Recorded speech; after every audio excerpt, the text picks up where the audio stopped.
വളാഞ്ചേരി പൈങ്കണ്ണൂർ മാരത്തെ പീടിക പഞ്ചായത്ത് കുളത്തിൽ യുവാവിനെ മരിച്ച നിലയിൽ കണ്ടെത്തി. എടയൂർ പൂക്കാട്ടിരി സ്വദേശി ശ്രീനിവാസിന്റെ മകൻ പ്രണവിനെയാണ് കുളത്തിൽ മരിച്ച നിലയിൽ കണ്ടെത്തിയത്. പ്രണവിന് 21 വയസ്സായിരുന്നു. കഴിഞ്ഞ ദിവസം മുതൽ പ്രണവിനെ കാണാനില്ലെന്ന് വീട്ടുകാർ പോലീസിൽ പരാതി നൽകിയിരുന്നു. വീടിന്റെ അടുത്തുനിന്ന് കിലോമീറ്ററുകൾ അകലെ പ്രണവിന്റെ ബൈക്കും മൊബൈൽ ഫോണും പോലീസ് കഴിഞ്ഞ ദിവസം കണ്ടെത്തിയിരുന്നു. ഫയർഫോഴ്സും നാട്ടുകാരും പോലീസും സമീപത്തെ പാടത്തും തോട്ടിലും ബുധനാഴ്ച വൈകിട്ട് വരെ പരിശോധന നടത്തിയിരുന്നു. എന്നാൽ പ്രണവിനെ കണ്ടെത്താൻ കഴിഞ്ഞിരുന്നില്ല.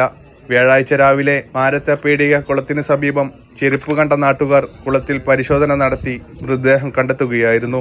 ഇൻക്വസ്റ്റ് നടപടികൾക്ക് ശേഷം മൃതദേഹം ബന്ധുക്കൾക്ക് വിട്ടു നൽകും. ഈ ചാനൽ വളാഞ്ചേരി.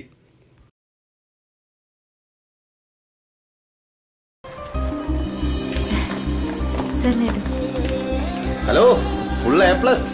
കൺഗ്രാചുലേഷൻസ്. വെട്ടിക്കാട്ടോ. പൈലറ്റ് ആവണമെന്ന് പറയണേ. അവളുടെ ആഗ്രഹമല്ലേ, അവള് പറക്കട്ടെ. അതിന് പുറത്തേക്ക് വിട്ട് പഠിപ്പിക്കണ്ടേ? ചെലവ് എത്രയാന്ന്? അതിന് അപ്പ കടന്നു ഓടിയിട്ട് കാര്യമില്ല. KSFE പുതിയ ഹാർമണി ചിട്ടി ചേരണം ഇപ്പൊ തന്നെ. കണ്ണടച്ചു തുറക്കും മുമ്പ് അവളുടെ +2 കഴിയില്ലേ? കടം വാങ്ങാതെയും സ്ഥലം വിൽക്കാതെയും കുട്ടികളെ പഠിപ്പിക്കാം. KSFE harmony ചിട്ടികൾ. പൈലറ്റെ, സിംഗപ്പൂരിന് പറക്കാനുള്ള ഒരു യോഗം വരുന്നുണ്ട്.